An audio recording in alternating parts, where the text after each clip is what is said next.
The brush came back every summer. That was the thing about brush. It didn't care what you'd done to it the year before.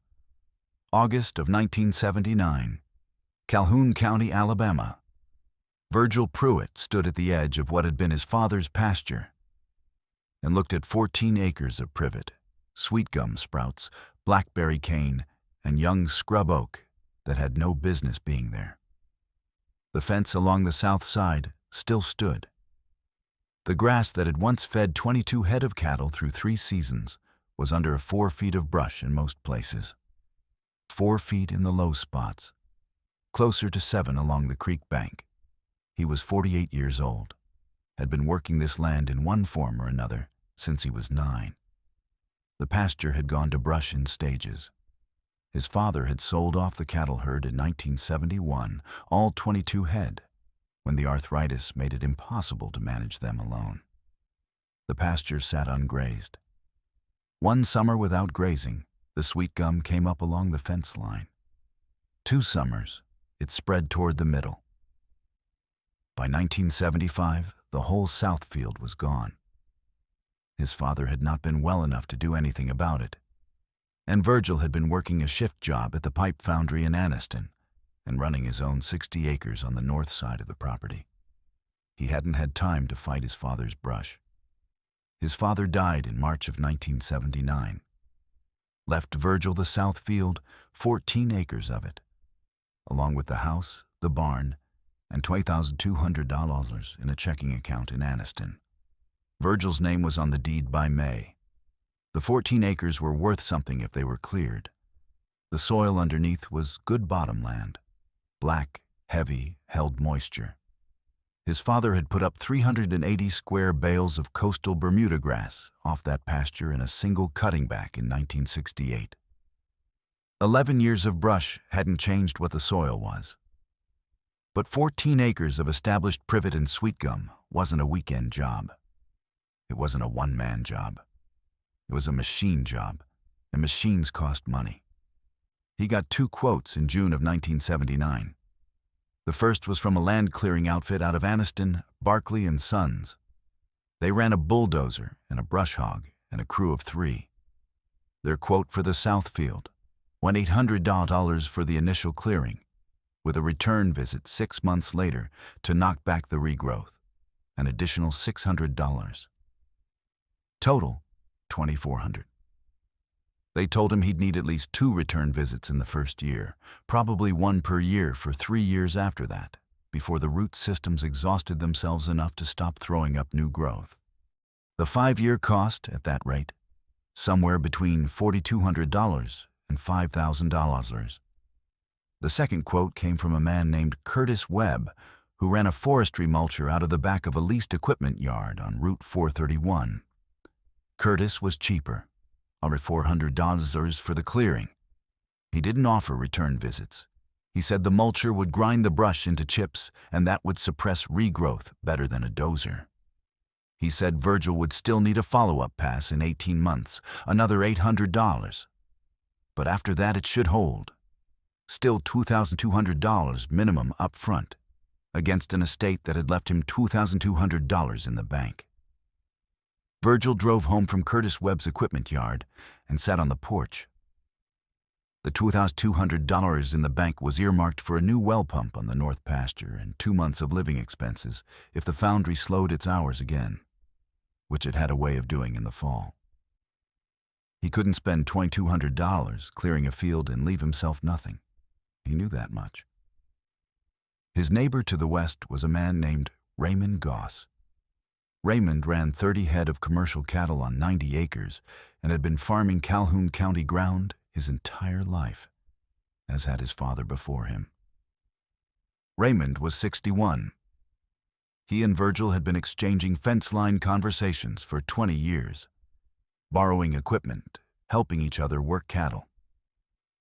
Raymond stopped by on a Saturday morning in the second week of August. He looked at the south field from the fence. He said the privet was the worst of it. Said once privet got that established, the roots went down 6-8 feet in places, and cutting the top off just made it angry. He said he'd seen fields in similar shape take 5 years of mechanical clearing to get right. He said Virgil ought to think about pigs. Virgil looked at him. Raymond said he'd seen it done on a place in Cleburne County years back. Man had 30 acres of overgrown bottomland, couldn't afford clearing, ran a group of hogs through it over 2 seasons. Said the hogs rooted out the understory, ate the soft growth, destroyed the root systems of the smaller brush species. Said the results weren't perfect, but they were significant, and the hogs fed themselves most of the way through on what they found in the brush. He said he didn't know all the particulars, just that he'd seen it. Virgil thanked him and let it sit. He went to the county library in Anniston on a Tuesday afternoon and asked the librarian if they had anything on hogs and land clearing. She found him 2 university extension publications. One from Auburn University, dated 1971, titled Swine Management Practices for Small Farms. One from the USDA, dated 1964, titled Hogs in the Woodlot, Considerations for Managed Rooting. He sat at the table near the window and read both cover to cover. The Auburn publication mentioned hog rooting in passing, mostly as a problem to be managed. The USDA publication was more useful. It described farms in the Mid-South where hogs had been used deliberately to clear new ground, primarily for woodland conversion to pasture. The method was documented across 14 farms in Georgia, Alabama, and Mississippi between 1948 and 1961.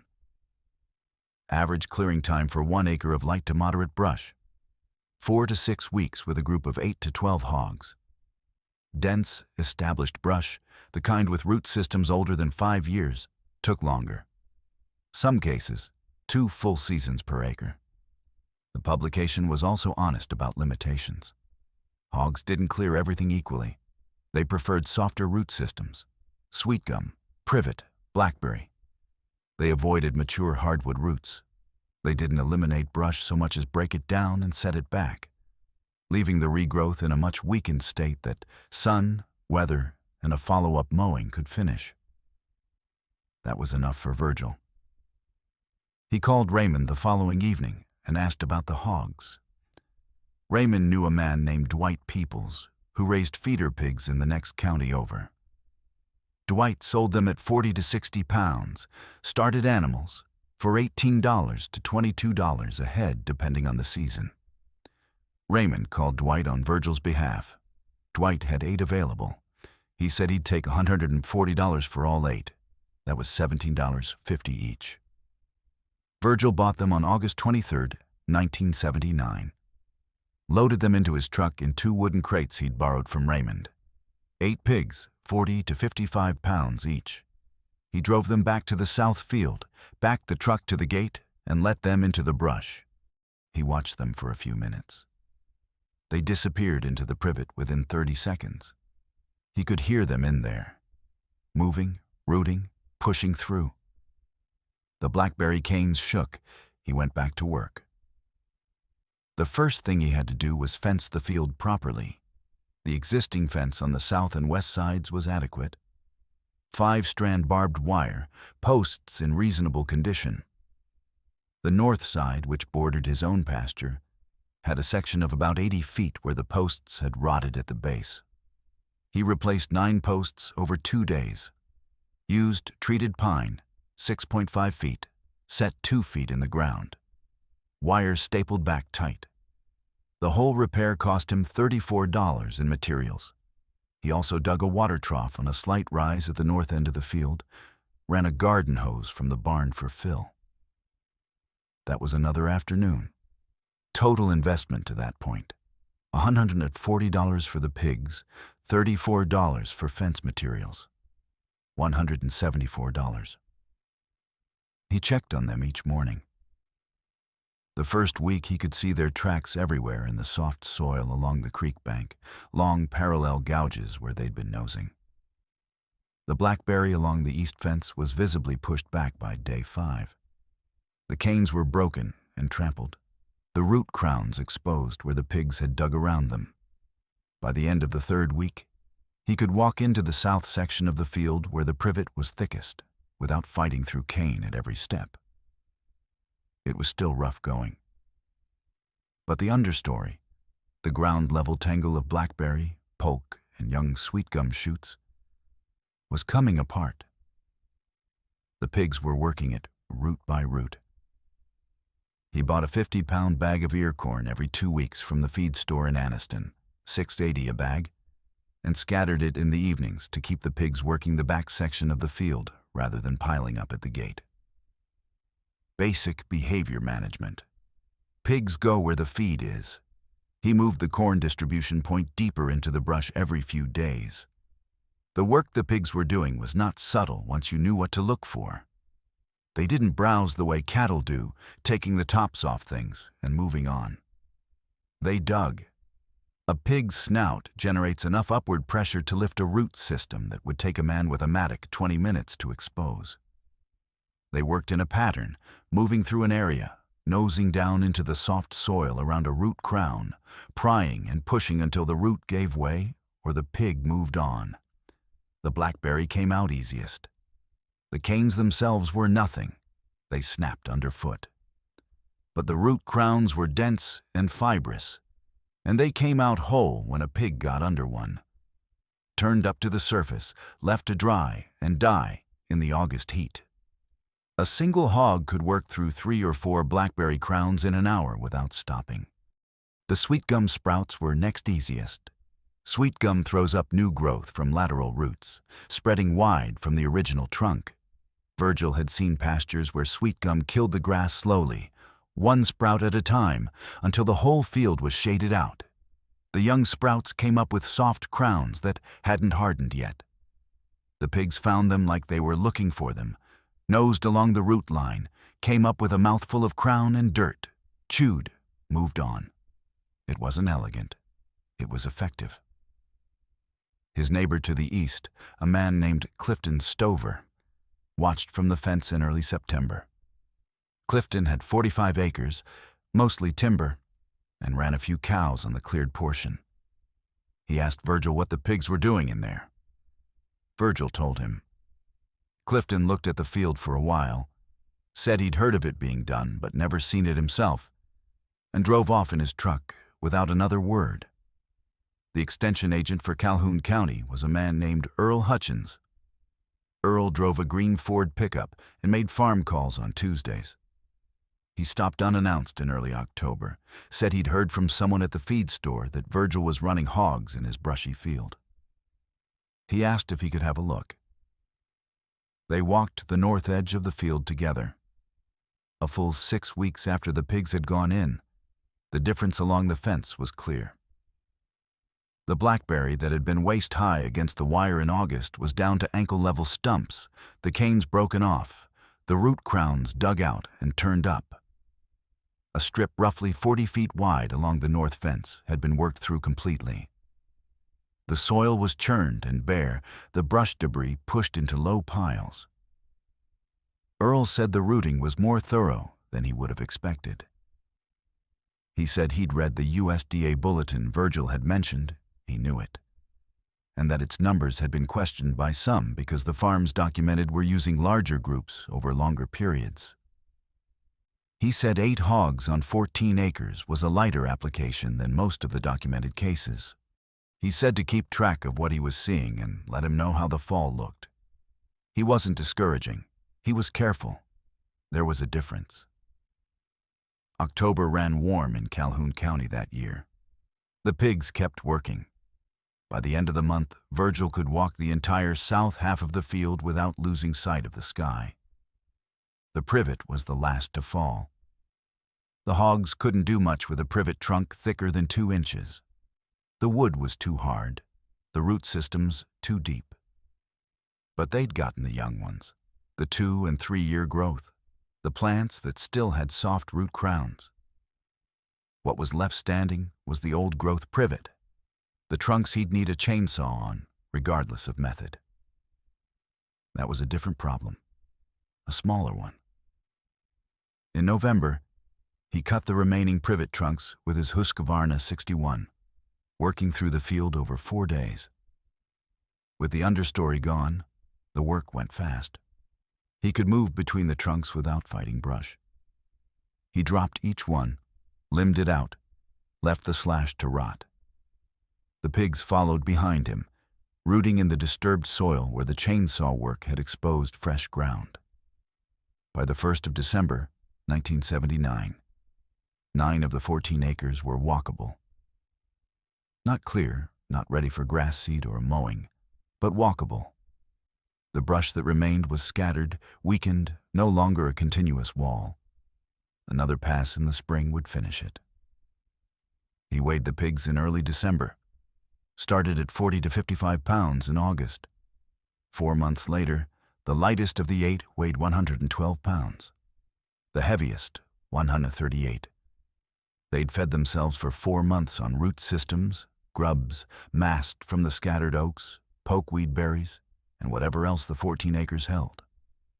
He'd supplemented with 8 bags of ear corn over the period. 8 bags at $6.80 each, $54.40.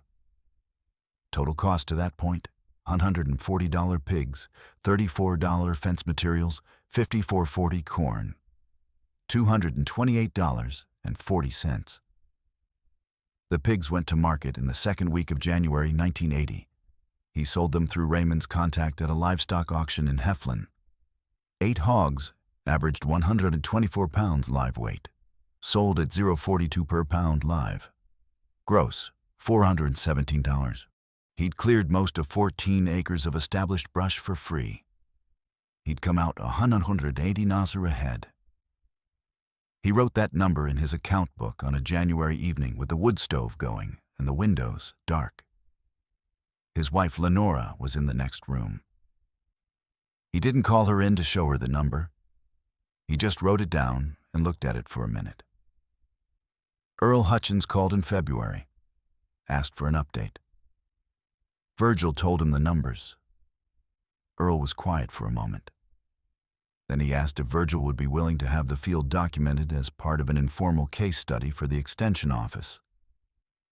Said it wouldn't obligate Virgil to anything, just a record of what had been done and what it had cost and what the ground looked like afterward. Virgil said that was fine.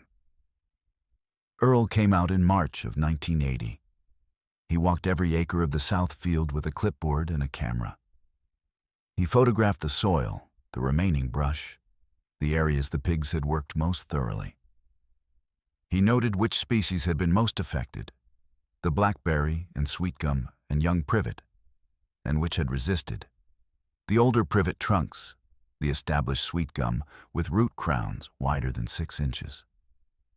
He wrote 3 pages of notes. Virgil put 2 more feeder pigs into the south field that spring. Just 2 this time, focused on the back 5 acres that had seen the least work in the fall. He paid $36 for the pair from Dwight Peoples. The spring growth had come back on the stumps. It always did, but weaker than before. The pigs worked the regrowth for 8 weeks and came out in June at 88 and 91 pounds. He sold them in July, got $0 per pound at the Heflin auction. The south field had its first mowing in July of 1980. He borrowed Raymond's bush hog and ran it behind his old Farmall M, 3 passes across the field at different angles. The mower hit stumps in a few places, knocked some privet regrowth that had gotten woody over the winter. But it ran. He cut what had been 14 acres of impenetrable brush with a borrowed piece of equipment and 3 hours of diesel. He seeded coastal Bermuda grass in August. 50 pounds of hulled seed, broadcast by hand in the early morning while the dew was still on the ground. $30 for the seed. He dragged a section of chain link behind the Farmall to press the seed into the soil. By the following June, 1981, the south field had grass. Not thick, even grass. There were bare patches where the privet stumps were still rotting, a wet corner along the creek that had been slow to establish. But it had grass over most of its 14 acres. Real grass, knee-high in places, the coastal Bermuda sending out its runners the way it did when it found ground it liked. He ran 6 stocker calves on the south field for the first time in September of 1981. 12 years since cattle had grazed that ground. The calves worked it for 6 weeks before he moved them off to let it rest. Earl Hutchins wrote up the case study in the fall of 1981. 2 pages, typed, circulated among the Calhoun County Extension contacts. He titled it, Low Input Brush Management, a case study in managed swine grazing. He described the sequence: 8 feeder pigs, 4 months, manual follow-up on large privet, follow-up pair in spring, mowing, seeding. Total direct expenditure through first cutting, $3,927, not including Virgil's own labor. Value of the cleared and seeded pasture at current land prices in the county, $2,400 to $3,100, depending on assessment. Virgil got a copy. He read it at the kitchen table. The numbers were right. He put it in the drawer with the account book. 2 farmers called him that fall. Both had overgrown ground. Both had looked at clearing quotes and put the work off for years. He told them what he'd done, in order. He didn't dress it up. He said it wasn't fast and it wasn't effortless. He said the pigs needed water and checking daily and proper fence, or they'd be your neighbor's problem inside a week. He said the heavy brush, the old privet, anything with a trunk, would still need a chainsaw. He said the pigs handled everything else. Both men tried it.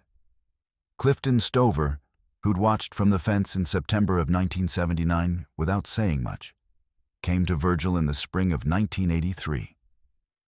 He had 8 acres of overgrown creek bottom he'd been meaning to clear for 6 years. He asked if Virgil still had a contact for feeder pigs at a reasonable price. Virgil gave him Dwight Peoples' number. Clifton ran 6 hogs through his creek bottom over 2 seasons. Never hired a clearing crew. The field was in coastal grass by 1985. Virgil added cattle back to the south field on a regular rotation starting in 1982. The field supported 8 to 10 head through the growing season without difficulty, which was close to what his father had run there before 1971. 11 years from abandonment to productivity. Most of that time, the field had sat because the clearing cost was more than the field was worth in the short term. The pigs had changed that math. He ran the south field until 2001, when he sold off most of the cattle and cut back to a minimal operation. He was 70 by then. The field stayed in grass. The new owners, a young family from Birmingham who bought the property in 2004 to run a small beef operation, found the field already established, the fence in reasonable shape, the coastal Bermuda grass thick and even in most sections. They asked a neighbor about the history of the place. The neighbor told them about Virgil Pruitt and the pigs in the brush. They thought it was a good story. They were right. Earl Hutchins's 2-page case study was cited in an Auburn University Extension Bulletin on Sustainable Land Management in 1988. It was cited again in a University of Tennessee publication in 1994. In both citations, the farm was identified as Calhoun County, Alabama, and the method was described in 4 sentences, accurately. Virgil didn't know about either citation until his son found them in the late 1990s while doing research for an agriculture course at Jacksonville State. His son brought the photocopied pages home on a visit and set them on the kitchen table. Virgil read them, both citations, set them back down, said the numbers were right. That was all he said about it. The south field is still in production.